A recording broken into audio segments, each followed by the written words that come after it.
In highly competitive markets, the ability to identify emerging trends early needs to be a core competency that you have. In this week's podcast, I'll share with you one method I use to help discover new and emerging trends. I'll be right back.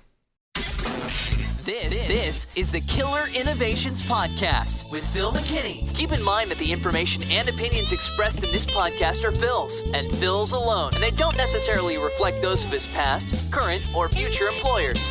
Now, here's Phil McKinney. As part of my day job, I'm tasked with identifying new and emerging trends that ultimately will lead to new products.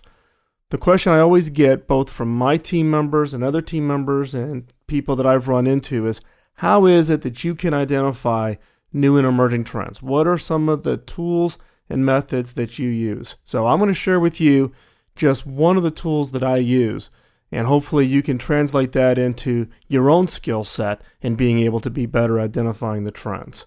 So the method I'm going to talk about is what I call a trend safari.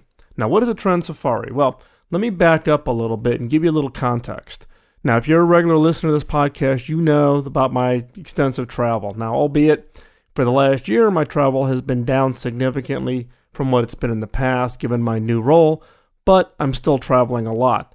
But part of the benefit for myself in identifying these trends is my travel, my ability to get out of the warm cocoon of being in the country where I was born. Now, I have lived overseas and I have done very extensive travel, and I've lived in Asia and I've lived in Europe, so I've had that experience. But still, you kind of get comfortable in the cocoon.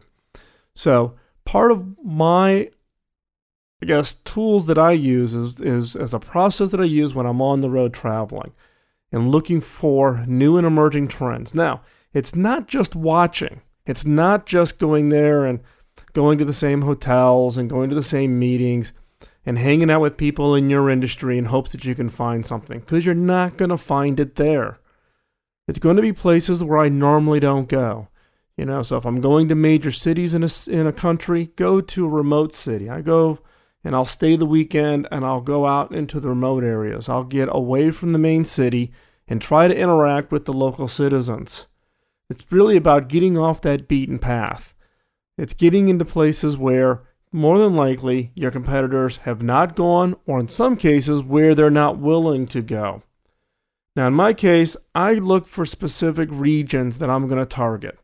So I'll look for countries and regions where there's high growth, it's developing, meaning it's potentially a new market opportunity, and hopefully find that segment of that market where it's highly creative, where you're going to find that nucleus of early adopters. Not so much adopters, but really more about those people who are creating solutions to problems that many will not be able to identify or even be able to recognize.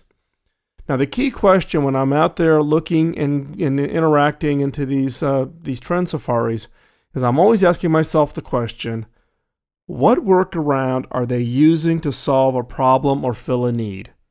What workaround? It's not a product. They may be taking 4 or 5 things and pulling them together. But what's the workaround are they using to solve a problem or fill a need? Now, one example that I think is really good from the standpoint of just giving you the context of what it is I'm looking for is let's think about mountain bikes. Now, today, mountain bikes are fairly common. You see them, kids riding them around all over the world. But how did they get started? Well, I can remember as a kid creating what we used to call clunkers, which were basically taking, not those racing bikes with the curly handlebars, but taking the old bikes that we had back in the 60s and basically stripping them down and putting a different seat on them, basically bending and using whatever means we could to create our own set of handlebars, using fatter tires, and basically going off into the woods and ride. And then eventually, parts suppliers kept getting requests for certain kinds of parts and started creating parts so that you could go off and create your own clunkers. So you could have the frame, but maybe you wanted a different set of pedals or a different kind of a seat. Or, I remember the first time trying to figure out a way to actually take a shock absorber and put it onto the front fork of the bike. So then you could go out, you can buy the parts, but you still had to put the clunker together yourself. Well, eventually, some of these part manufacturers realized that, hey, there's a market here. And if we go off and we create completed bikes, maybe we could sell these. And so what happened was all of a sudden you saw the emergence of mountain bikes being created that were being designed specifically for the function at hand. Now, keep in mind that in the 60s, there was no such thing as mountain bikes. But today, given that you've gotten over that entire time frame, mountain bikes now provide about 65% of all bicycles sold. Now, what's the unique thing about this trend? The fact of the matter is that the bike suppliers who were getting the request from those of us who were building clunkers for the parts saw the trend early. And the leading providers of mountain bikes today aren't the big bike providers that existed back then. I mean, think about it. Schwinn, which was one of the largest bike suppliers, when I was growing up as a kid, actually went into bankruptcy and had to be recovered out of bankruptcy. Here was a situation where a part supplier had a unique ability to be able to pulse and be part of a trend that was in the early days and was willing to take that step out and leverage that trend to go out and create the new product, in this case, mountain bikes. So, if you're going out and you're going to try to identify similar kinds of trends, try to find your own mountain bike, what is it you need to do? Well, first of all, understand that you need to document the safari. If you're going to go out and you're going to interact with people, make sure you fully are equipped to document the safari. So in this case, I would recommend getting yourself a little handheld video camera and an audio recorder. Those are my strong preferences because it's really about body language. Now, in some cases, if you're using a video recorder, I would also record the audio on a separate audio recorder because being able to clearly hear what the people are saying becomes important. Now, as a backup, you can use just a normal digital camera and capture images, but then you have to put in and translate or at least convey the story that the picture is representing. Again, my strong preference is for video and audio. Backup is for using a camera. And a must is good documentation. Take a journal with you and document every observation you see. Don't assume anything is of no value. Document everything. Now, if you're going to go off and actually do a safari, how should you structure it? Now, in many cases, I do these safaris on my own. I will go out while I'm traveling around the world and I'm going to be in a certain location for a period of time. I'll go off and spend a day or two in a specific region trying to identify and understand the local local needs, the local unmet needs, the problems that they're having, where a product potentially could be useful for them. But in the case of where I'm going to take teams out and do these trend safaris, the key thing here is, first off, identify an area of focus. Can't have it just be willy-nilly. Are you focusing on a new product? Are you focusing on a new service? Are you focusing on something truly new? Are you looking to leverage an adjacency? Are you looking at consumer? Are you looking at enterprise? Identify your focus. Next, assign an idea or observation quota. Now, if you are a regular listener of the podcast, you know that I'm a big believer in idea quotas when you run your benchmarking or your brainstorming sessions. So when you're brainstorming, set a quota. Otherwise, we're just lazy people. People are just naturally lazy and will quit at the first opportunity from the standpoint of satisfying the objective. So by setting a quota, you're forcing the people to push themselves. So assign an idea or an observation quota. So it isn't just simply walking around and say, I didn't see anything today. Give yourself a quota and hit that quota. Next is break into teams. If you've got a fairly large group you're taking into a region, I recommend putting them into 3-person teams. One person can do the camera, one person can manage the audio and do the interviewing, and a third person can write in the journal. Now, these 3-person teams mix the gender, mix the age, mix the geography that they're originally from, mix languages or first languages. Because what you find is that if you're all from the same region and all of the same gender, you tend to think alike. And what you miss out is that ability to observe things that are subtle. It's really about the subtleties. You're not going to have someone walking around with a big sign around their neck saying, here's a trend. It's the subtleties that you've got to be able to identify when you're doing a trend safari. Okay? So, 3-person teams. Also, you have to make it multiple days. Going into a region and thinking that you're going to go in for one day and you're going to walk out with this, just killer trend that's going to lead to a breakthrough product. You might get it. Odds are you're not going to get it. And so in that case, you need to be able to commit multiple days. If it's part of the multiple days, do daily debriefs. Bring all the teams back together. Maybe it's over dinner, or maybe it's late in the evening if you're doing dinner out in the with maybe consumers in their homes to understand their lifestyles and living conditions. But do a daily debrief, particularly, obviously if you have multiple teams, and adjust your focus if the teams are coming back with observations that's starting to lead you towards wanting to dig deeper. So go in with your objectives clearly set, but be willing to adjust those objectives as you go in and you're able to find and identify potentially new trends. The output from the Trend Safari is the ability to identify 2 to 3 trends. What are some of those new emerging trends? Some of them may not work out eventually, but take your best shot taking the input that you've got from your teams and identify 2 or 3 trends. Publish the information across your organization. Don't hoard it. Don't keep it to yourselves. Don't keep it within the team. Publish it widely. And share all of your documentation, your audio, your video, your journals, because you need to be careful about summarizing, because summarizing means that there's an interpretation applied. And what you may find out is your ability to go out and capture those observations, but you may have somebody in another part of the organization that you had never thought of pick up on a subtlety from the video or from the audio.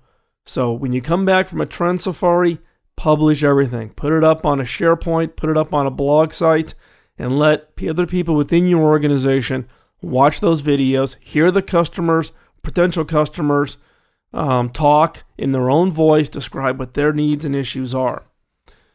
So, what if you can't travel? I've been describing this Trend Safari approach that I use when I'm traveling, but what is it? What can you do if you don't travel? Well, first off, use the web. The web basically has made the world flat.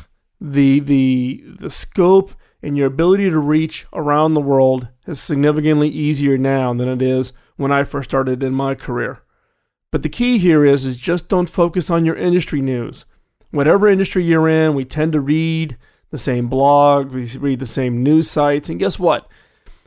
All your competitors are reading the same blog sites. So you're not going to gain a unique insight that's going to give you a competitive advantage because you're reading the same material as your competitors. You need to find, in my case, I like to find blogs that have a unique voice from a different region. And these may not be the big hit blogs. It may be somebody that you don't even know about, or a blog site that you aren't even aware of. Now, I'll give you a little hint.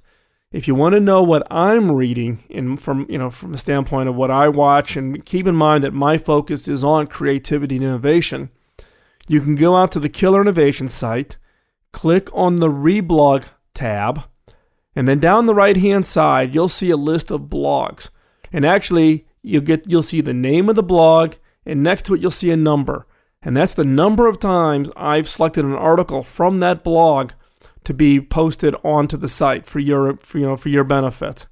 But that just kind of gives you the entire list of blog sites that I read on a regular basis.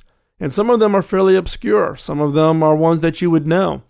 But the key here is that you need to go out and find some of those blogs that have a very unique voice, and a very unique voice from the region or countries that you're targeting, whether that be by growth, by similarities of cultures, whatever your objective is, you need to go out and find those bloggers who have that unique voice. And by listening to that unique voice, you can hear them speak on behalf of the people in that region. Now, the other thing that I've learned when I regularly listen to or regularly read bloggers or podcasts is reach out to them. Tell them what you're working on.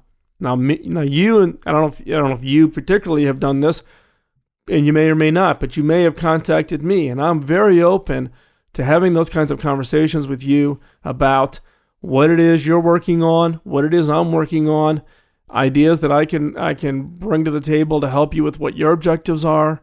People who are in this community from the standpoint of publishing blogs, doing podcasts, are doing this out of passion. Let's face it, nobody's making money at this. It's all about passion. And with that passion comes a willingness to share, a willingness to help. So in this case, if you can't travel and you've got a blog or a podcast or a video podcast or somebody that you just read, whether it's their book that has an interesting voice and you think there might be something, a trend, or you just want to learn more, you can then, for all intents and purposes, go out there and have those conversations with them. Now, the key here is give them credit. If somebody's giving you sources of information and they're giving you basically their heart and soul and they're sharing you with them their lessons learned and their experiences, give them credit. Now, the other thing I do beyond just using the web, and this actually does tie back to the web, is look for trends that are emerging from the use of unique terms. Now, in many cases, you may be reading your blogs and you may be coming across a term that you start seeing maybe once or twice and then all of a sudden starts to pick up steam. One site that I use that is giving me a unique insight into if something is really catching steam is to use the Google Trends site. So it's www.google.com/trends. You can put in any two terms, or actually multiple terms, separated by commas, and it will go back in history and tell you how many hits those terms are getting. So you can actually start seeing if it's picking up steam, if it's becoming more popular, or if it's still what I would classify as emerging. And again, terms can be translated into trends. If you recall, a year ago, I published a podcast with regards to the whole corporate corruption of innovation and the overuse of the term. And that was basically from the standpoint when you looked out at Google Trends and you looked at the term innovation compared to other terms, you could see where it was starting to really take off and it was being overused and it was being misused. And corporations were out there trying to claim that they were being innovators, but in reality, it was basically just FaceTime. If you want to read more on this, I just posted, in fact, an entry on my personal blog at philmckinney.com talking about whether or not management gets it from the standpoint of innovation. So again, if you can't travel, use the web and use the web to your advantage. Don't just focus on industry news. Find blogs with unique voice and invite them. Invite them not only to just interact, but here's an idea for you. Invite them to act as an advisor to you. Invite them to act as your eyes and ears on the ground in the region where you can pose them questions and they can give you that feedback.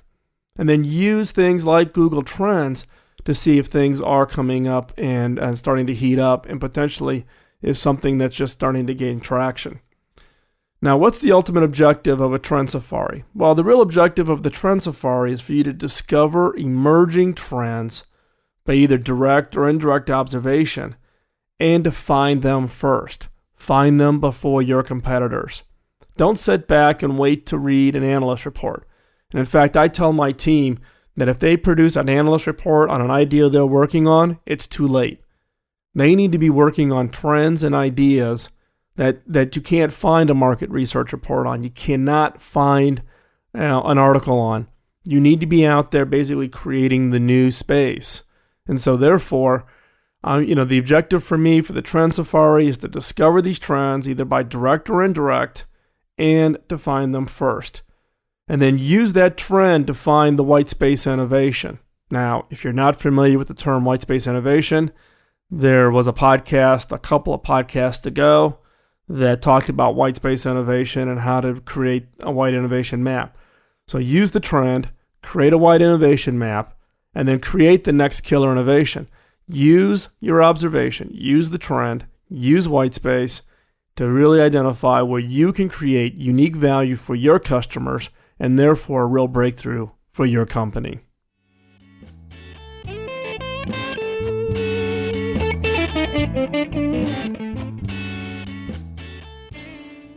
When attempting to discover ideas or trends by observation, you need to ask the right questions. Asking the right question can really unlock the hidden want for the person that you're interviewing, whether that be an enterprise customer, a consumer customer, small business, whoever your customer is. When you're doing the observations for trying to identify in your trend safari, the key here is asking the right questions. Now, you have to be careful. You need to be careful how you structure the questions. Don't be asking leading questions. Don't think you've got the answer in your head and then structure the question to get them to give you the answer you want. Now, it's a lot harder than it sounds. It's not that anybody consciously is going out and trying to lead their customer to a specific answer. But it's human nature. You think you understand what the problem is, and you think you understand what the answer is in your head. And the point here is that you've got to, you just got to be able to separate yourself from that and be able to ask questions so that you can potentially discover something that you did not know. So what is the right set of questions? It's real simple. Ask why. Now, don't ask why just once, but the general rule that I use is you ask why 5 times in a row. Why do you do this? Because it gets beyond the superficial. It gets down to the real issue. So things like, why do you use that tool to dig the hole? Well, why are you digging the hole? Well, to get to the water. Well, why do you need to dig the hole to get to the water? Well, we don't have water nearby. Why isn't the water nearby? Well, the lake is 3 miles away, up in the mountains. You get down to the point of it isn't about the tool. It's about getting the water maybe down into the field, and maybe there's a way to create an aqueduct to get the water there. So the key here is asking why. And now the key here also is don't be annoying. Don't sit there like a robot and go, why? Why? Why? Don't be annoying. Engage, ask those questions, but why is a very powerful question in order to really try to uncover where there might be some unique opportunities in an emerging trend in order to really create that next killer innovation.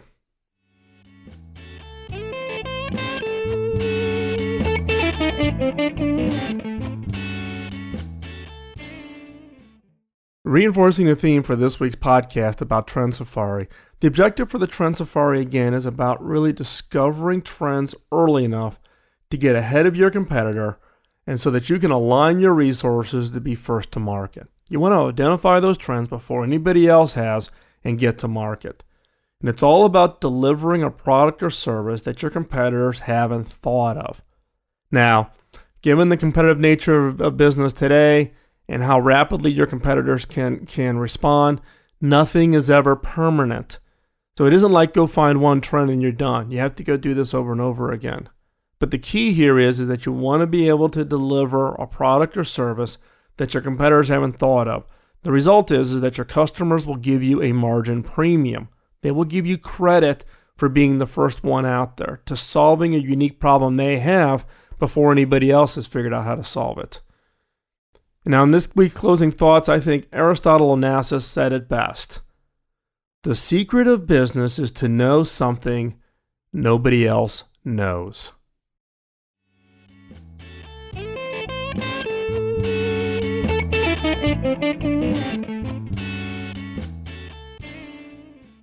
Thanks for listening to this week's podcast. Send your feedback to podcast@killerinnovations.com. Also, feel free to link in. Send me an invite through LinkedIn to podcast@killerinnovations.com. And please note that you are a listener to the podcast, as I get lots of LinkedIn invitations. And unless I know that you're a listener, I typically don't accept. Also, don't forget to vote for your favorite podcast, both Killer Innovations and the other podcast you listen to. You can vote over at Dig Podcast Alley, Podcast Pickle, or any of the other sites that you visit to find the great content that the podcasters are putting out there for you. And voting is the easiest way for you to say thanks to the producers of your favorite content. Also, all I ask is that you pay it forward. If you're a regular listener to the podcast, you know that really my drive for doing this podcast and having done it for almost, we're coming up on 2 years here in March of producing the podcast. The real objective for me to do this podcast is to satisfy a promise that I made to an early mentor. An early mentor who invested a lot of time in my career early out of college and who really put me on the right path to ultimately achieve what I've achieved today. And my promise to that mentor and the requirement from that mentor is that when I got later in my career and I got to a position of having some career success, is that I would pay it forward. I would mentor others. And through this podcast, hopefully I'm able to mentor you in preparing for being more creative and more innovative in your business. So all I ask is that you pay it forward by telling others the benefit that you're getting from the podcast. And again, thanks. Please send your feedback. I look forward to the feedback and emails. And your feedback does not have to be constrained to the podcast. If there's other questions that I might be able to help you with, feel free to send those along too. And we'll talk to you real soon. Bye-bye.